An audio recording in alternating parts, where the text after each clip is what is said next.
नमस्कार, मैं हूं रवि अवस्थी और इस वक्त आपको बता दूं, जो 50 दिन का एक बहुत बड़ा अल्टीमेटम ट्रंप ने पुतिन को दिया था, वो 50 दिन का अल्टीमेटम अब उल्टा अमेरिका और नाटो पर भारी पड़ने जा रहा है।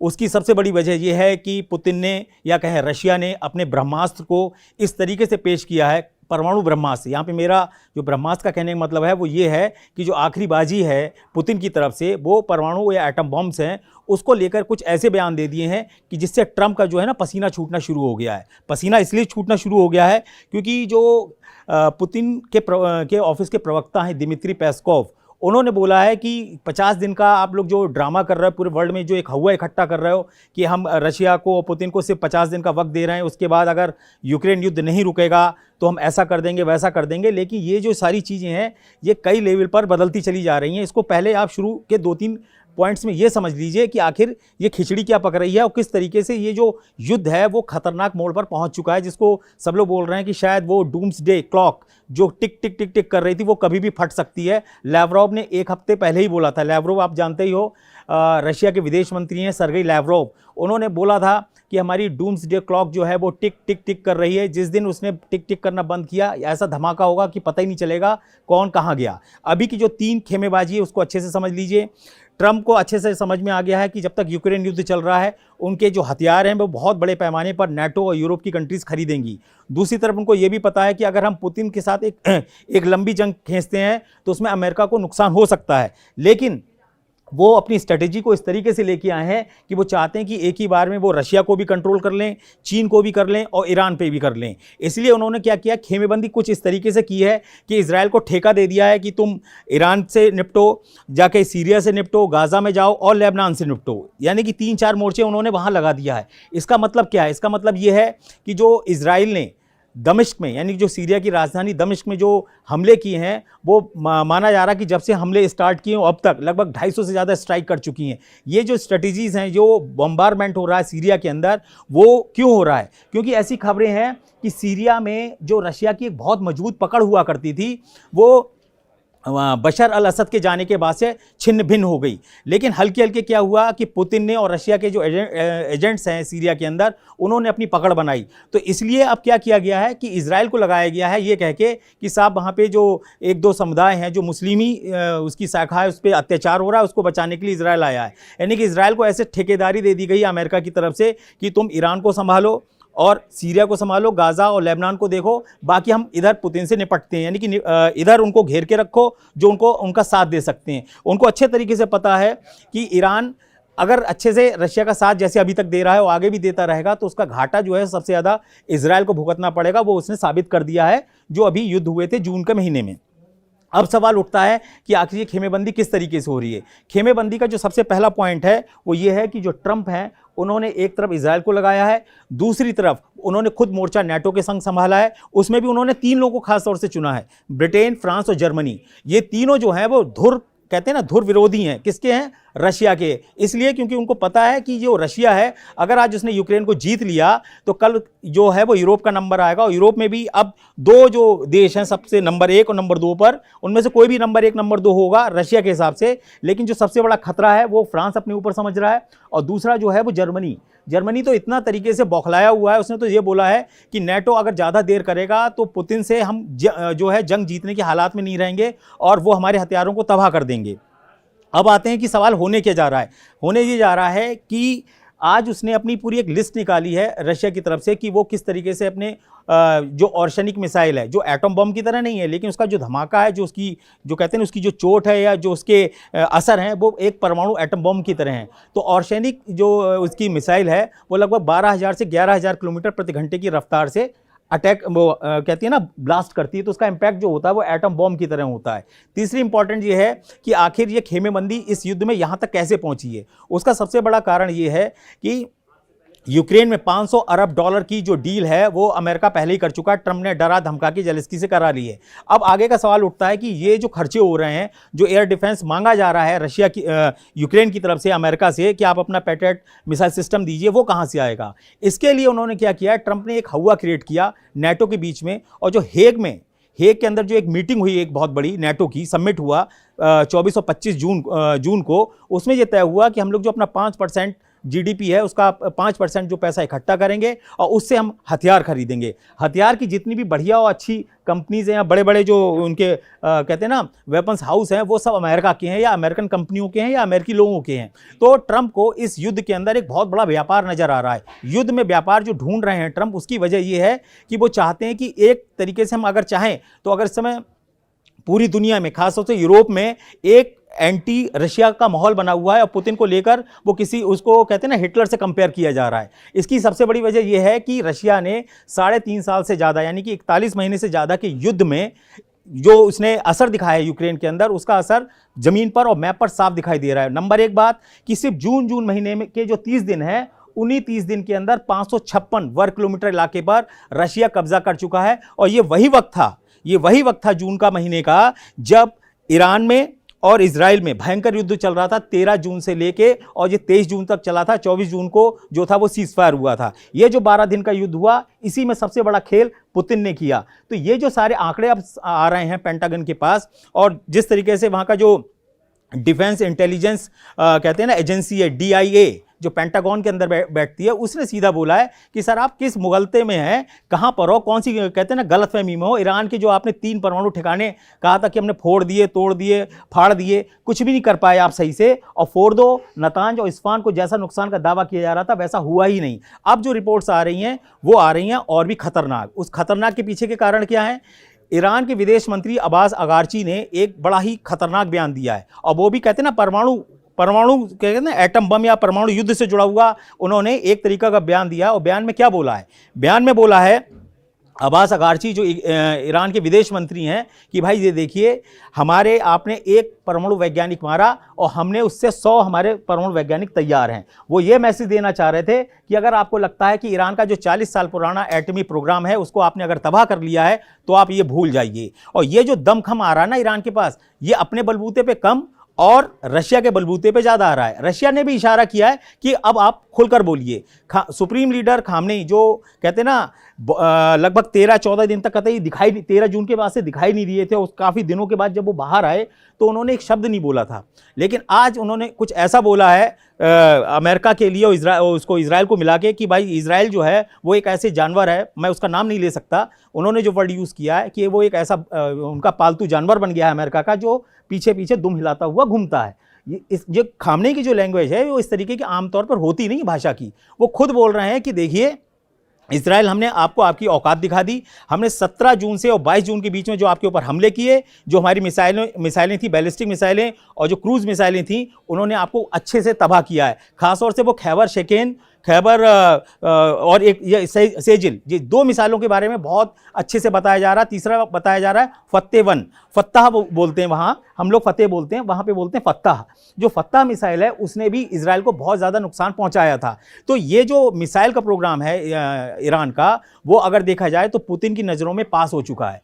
वो मान गए भाई, ईरान जो बोल रहा था उसने वो करके दिखाया है। भले ही उसको बहुत ज़्यादा नुकसान हुआ हो, उसके बहुत सारे वैज्ञानिक मारे गए हों। बताया जाता है एक रिपोर्ट के मुताबिक जो आई थी, लगभग 60 कमांडर और वैज्ञानिक टोटल मारे गए हैं, हो सकता थोड़े ज़्यादा भी हों। उसमें से 1-2 जनरल जो थे वो बाद में जिंदा निकले, उनके बारे में गलत जानकारियां दी गई थी। लेकिन अभी की जो स्थिति वो जो है वो ऐसी हो गई है कि ईरान जो है वो टस से मस नहीं हो रहा है, वो इजराइल के दबाव में नहीं आ रहा है। हालत ये हो गई कि जब भी वॉशिंगटन में नेतन्याहू मीटिंग के लिए गए थे ट्रंप के साथ, उसके बाद उन्होंने एक बयान दिया। उन्होंने बोला कि हमें ये बहुत ज़रूरी है कि हम ईरान को रोक दें कि वो 480 किलोमीटर कहते हैं किलोमीटर से ज़्यादा की दूरी की मिसाइल ही ना बना पाए। यानी कि आप समझिए, अगर कोई एक बड़ा देश का प्रधानमंत्री ये बोले कि फला देश को 480 किलोमीटर से ज़्यादा लंबी दूरी की मिसाइल नहीं बनानी चाहिए और नहीं बनाने देंगे, तो इसका मतलब सीधा है कि उसकी पावर साबित हो चुकी है। यानी कि उसकी मिसाइल पावर जो ईरान की है वो कहते हैं ना कमाल की है। और रिपोर्ट तो खुद ईरान जो है IDF ने,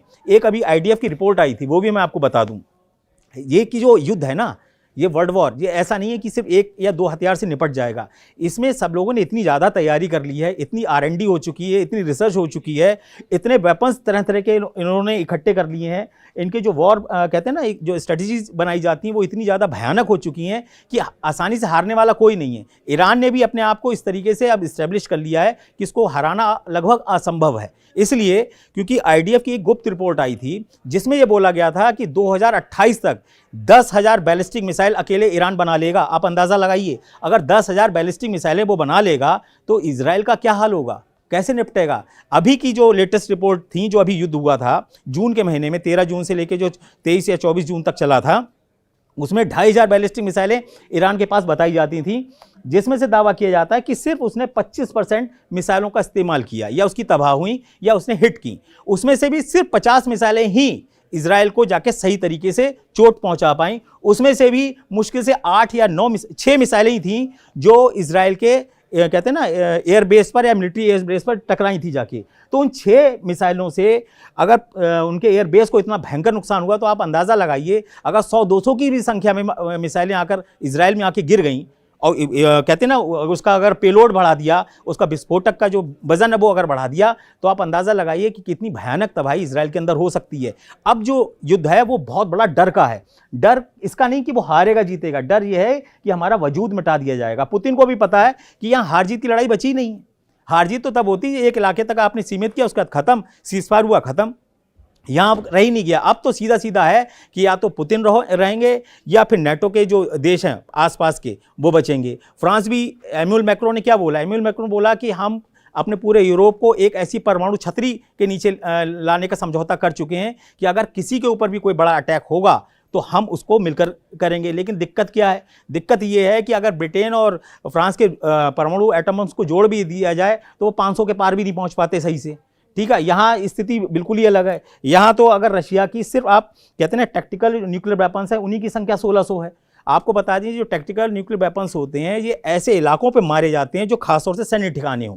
ये चुनी इनकी जो मारक क्षमता है या इनको जो डिज़ाइन किया गया है वो ऐसी चीज़ों के लिए किया गया है, जैसे बड़े बड़े जो ऑपरेशन इनके थिएटर्स बोले जाते हैं, जिसके अंदर गोला बारूद से लेके बड़ी बड़ी मिसाइलें, हर तरीके की रणनीतिक चीज़ें, बड़े बड़े जनरल्स, उनको मारने के लिए इस तरीके की जो मिसाइलें हैं वो यूज़ की जा सकती हैं ऐसा। और दूसरा जो है वो स्ट्रेटेजिक जो आपका न्यूक्लियर वेपन्स होते हैं वो करीब 2400 हैं। अगर उन्हीं दोनों उसी का अगर अटैक हो गया रशिया का, तो आप अंदाज़ा लगाइए कि 1600 और 2400 इतने की ज़रूरत ही नहीं पड़ेगी। 40-50 एटम बम में तो कोई भी देश साफ हो जाएगा। आप इसी से अंदाज़ा लगा लीजिए कि 2011 में रूस के एक जनरल ने बोला था कि हमारा जो डूम्स डे है वो याद रखिएगा, वो कभी भी अगर फटा तो सबसे तगड़ा जो चोट पहुंचाएंगे वो हम अमेरिका को पहुंचाएंगे। और उस वक्त उन्होंने दावा किया था कि अगर रशिया चाहे तो 30 मिनट के अंदर अमेरिका को मिटा सकता है, मतलब उसको धुआं कर सकता है। इतना पावरफुल न्यूक्लियर वेपन्स हैं रशिया के पास। और ये बात बिल्कुल कहते हैं ना बिल्कुल सच है कि जो लड़ाके होते हैं ना उनके लिए ये नहीं होता है कि वो मान सम्मान से ज़्यादा, कब्जे से ज़्यादा उनके लिए मान सम्मान की लड़ाई बन गई है पुतिन के लिए। पुतिन के लिए यूक्रेन कोई बहुत बड़ा खेल नहीं है, वो जब चाहें इस खेल को बहुत जल्दी निपटा सकते हैं, लेकिन वो भी इसको हल्के हल्के खींच रहे हैं, हल्के हल्के। उनका सिर्फ एक मकसद है कि इस युद्ध को इस तरीके से आगे बढ़ाया जाए ताकि ये लोग घुटने पे आएँ। अब ये लड़ाई इस बात की नहीं रह गई कि तुमने मुझे इतनी मिसाइलों से मारा है या मैंने इतनी ज़मीन कब्जा कर ली। अब आ गई है कि देखते हैं कि लड़ता लंबा कौन है, लंबा लड़ाका कौन है। यहाँ लड़ाई हो गई है अब जिद्द की। ट्रंप चाह रहे थे कि मैं नोबेल पुरस्कार मिल जाएगा और मैं इसको निपटा दूंगा, लेकिन ट्रंप ने क्या किया, ट्रंप दूसरे धंधे पे चल रहे हैं। ट्रंप ने सोचा जब युद्ध रुकना ही नहीं है तो कम से कम कुछ फ़ायदा अमेरिका का हो जाए। तो उन्होंने अपना दुनिया भर का एक नया शगुफा खोल दिया कि भाई एक काम करते हैं, यूरोप के पास बहुत सारा वेपन भरा हुआ है, नेटो देशों के पास बहुत सारे वेपन्स हैं, अगर ये दोनों मिलकर जाके वहाँ पर ऐलान कर दें और वो यूक्रेन को दे दें तो उससे फ़ायदा क्या होगा, उससे फ़ायदा ये होगा कि यूक्रेन को तत्काल बहुत बड़ी संख्या में वेपन्स मिल जाएंगे और वो एक लंबा युद्ध रूस के साथ कर लेगा। और जो यूक्रेन को हथियार दिए जाएंगे उसकी कमी जो यूरोप में और नेटो कंट्रीज़ में होगी, उनको जो सारी हथियार सप्लाई की जाएगी वो अमेरिका की तरफ से की जाएगी। यानी कि फ़ायदा किसका हो रहा है, धंधा किसका हो रहा है, धंधा हो रहा है ट्रंप का। ट्रंप जो है ना वो डैडी जो बने हुए हैं वॉर के डैडी, वो डैडी है ही नहीं, वो डिजास्टर बने जा रहे हैं पूरे वर्ल्ड के लिए। और अगर ऐसी स्थिति रही तो आप ये मान के चलिए कि एक ऐसा पॉइंट आएगा ना, सैचुरेशन पॉइंट बोलते हैं ना, कि अगर आप किसी गिलास में किसी चीनी को घोलते घोलते इतना कर दो कि वो सख्त हो जाए, उसके बाद वो घुलेगी नहीं चीनी, उसके बाद वो कहते हैं ना गोला टाइप का बनकर रह जाएगा। अभी भी स्थिति यही है कि जितना ये सैचुरेशन है वो एक पीक पॉइंट पे पहुंचेगा और उसके बाद कोई ना कोई एक बड़ी गलती होगी, कोई ना कोई एक बड़ा ऐसा हमला हो जाएगा जिसमें देखते ही देखते ये परमाणु युद्ध है वो शुरू हो जाएगा। इसीलिए अब जो बातें आ रही हैं वो चाहे चीन हो चाहे ईरान हो, इन दोनों की तरफ से ये बोला जा रहा है कि इतना मान के चलिए। चीन के विदेश मंत्री ने क्या बोला था, वांग यी ने नेटो की जो फॉरेन अफेयर्स की चीफ हैं, काया कैलिस उनके सामने क्या बोला कि याद रखिएगा कि चीन किसी भी कीमत पर यह बर्दाश्त नहीं कर सकता या ये नहीं देख सकता कि रूस इस जंग को हार जाए। यानी कि वांग यी ये कहना चाहते थे कि रशिया जो है वो आज की तारीख में अगर हारेगा तो अगला नंबर जो है वो चीन का होगा। ये उन्होंने स्पष्ट रूप से कहा है, उसमें कुछ भी उन्होंने छुपाया नहीं है। और ये बात उन्होंने एक ऐसे प्लेटफॉर्म पे की है जो सब के सब रशिया और पुतिन के कट्टर दुश्मन हैं। खासतौर से ईयू के लोग तो कहते हैं ना, हजम ही नहीं कर पा रहे हैं कि करें तो करें क्या। आप ऐसे समझ लो कि रशिया को दबाने और मिटाने और कहते हैं ना हराने के लिए ये स्थिति हो गई है कि आज ब्राज़ील, इंडिया और क्या कहते हैं इसमें रशिया के जो 2-3 लोग हैं उनसे कि इनसे आप तेल मत लीजिए। चीन, ये 3 जो देश हैं उनसे कहा जा रहा है कि आप जो चीन, ब्राज़ील और इंडिया किसी भी कीमत पर तेल ना लें रशिया से, ताकि उसको पैसा ही ना मिले गोला बारूद के लिए। अब स्थिति ये आ गई है कि भारत को भी गलत तरीके से घेरने की कोशिशें हो रही हैं, लेकिन भारत ऐसे किसी दबाव में नहीं आया है। हकीकत ये है कि अब जो सैचुरेशन पॉइंट है जो 50 दिन का दिया है ट्रंप की तरफ से, ट्रंप ने बोला जा रहा है कि ट्रंप ने एक बहुत बड़ा ब्लंडर कर दिया है। और ये वहीं के सांसद बोल रहे हैं, कुछ अमेरिकी सांसदों ने ट्रंप को एक चिट्ठी लिखी है और चिट्ठी में क्लियर कट बोला है कि सर आपने जो 50 दिन का वक्त दे दिया है कि 50 दिन बाद अगर तुमने ये नहीं किया तो हम ऐसा कर देंगे, आपको क्या लगता है कि वो चुपचाप बैठेगा? 50 दिन में तो वो यूक्रेन को आधा नाप जाएंगे, आधे से ज़्यादा वैसे ही खत्म कर चुके हैं और जो थोड़ा बहुत बचा वो भी साफ कर देंगे। तो ऐसी स्थिति में अब क्या है? ऐसी स्थिति में अब सिर्फ 2 ही रास्ते बचे हैं पुतिन के सामने कि या तो वो युद्ध को एक बड़ा रूप देकर उसको ख़त्म कर दें, और या फिर ऐसी स्थिति में युद्ध को पहुंचा दें कि रिस्क के युद्ध हो नहीं, मतलब इतने मोर्चे खोल दिए जाएं कि हर देशों में कल को नेटो में फ्रैक्शन आ जाए। क्योंकि एक बात बता दें, अगर आज रशिया एकजुट होकर जीत जाता है उसमें 2 फायदे हैं और 2 नुकसान हैं। 2 फायदे ये हैं कि जो रशिया है वो अपने आप को सुपर पावर पहले ही से बना हुआ और मजबूत हो जाएगा। दूसरा उसको फ़ायदा ये है कि उसका जो यूक्रेन का सपना था, जो अखंड रूस का सपना था, उसके अंदर एक बहुत बढ़िया परचम आ जाएगा। लेकिन नुकसान क्या है? नुकसान सबसे बड़ा ये है कि अगर वो इस तरीके से हराएगा यूक्रेन को, तो जितनी यूरोपियन कंट्रीज़ हैं वो एकजुट और ज़्यादा हो जाएंगी, वो और ज़्यादा पैसा पंप करेंगी हथियारों के लिए। तो फाइनली क्या होगा, 8-10 साल के अंदर रशिया फिर वहीं पर पहुँच जाएगा जिस स्थिति में आज यहाँ है। इसीलिए पुतिन जो है वो युद्ध को इतना अपने तरीके से इस तरीके से कंट्रोल किए हुए हैं कि कोई एक तो हमला करे, कोई एक नेटो देश आए और या कोई यूरोपियन कंट्रीज आए जो उस पर अटैक करे, चाहे वो जर्मनी हो, चाहे वो फ्रांस हो, चाहे वो ब्रिटेन हो, लेकिन हिम्मत कोई नहीं जुटा पा रहा है कि जाके अटैक करेगा कौन और कैसे करेगा और क्यों करेगा। आपको कोई ना कोई बहाना दिखाना पड़ेगा ना, इंटरनेशनल कोरम में आपको जाके दिखाना पड़ेगा, दुनिया को दिखाना पड़ेगा कि भाई हमने रशिया पे इस वजह से बड़ा अटैक किया है। वो आप अभी ठोस तरीके से नहीं दिखा पा रहे हो, क्योंकि रशिया ने अभी एक भी ऐसा काम नहीं किया जिसमें ये फ्रांस बोल दे कि हमारे लोगों को इस तरीके से मारा गया। जबकि रिपोर्ट्स हैं फ्रांसीसी जो खुफिया एजेंसीज हैं और जो इसकी यूक्रेन की मीडिया है, उसका दावा है कि फ्रांस के कुछ जो कमांडर्स हैं वो हेल्प कर रहे हैं यूक्रेन के अंदर। और आप एक चीज़ और देखिए, इसमें एक युद्ध और भी चल रहा है, युद्ध चल रहा है प्रोपोगेंडा। आपको बताएं, आज की जो लेटेस्ट खबर है कीव इंडिपेंडेंट, ये यूक्रेन की ही मीडिया है, उसने दावा क्या किया है कि 10,38,000 से ज़्यादा अब तक रशिया के सैनिक मारे जा चुके हैं। समझ रहे हैं आप संख्या को? 10,38,000 से ज़्यादा। कोई बिलीव ही नहीं कर पा रहा है कि ये कैसे, कौन से हिसाब से बोल रहे हैं। उन्होंने दावा किया है कि लगभग 20,000 से ज़्यादा हमने इनके तोपखाने बर्बाद कर दिए हैं। 20,000 तोपखाने में सब कुछ आता है, उसमें टैंक, वो ये तोप और उससे जुड़े हुए जो आपके रॉकेट सिस्टम होते हैं वो सब आते हैं।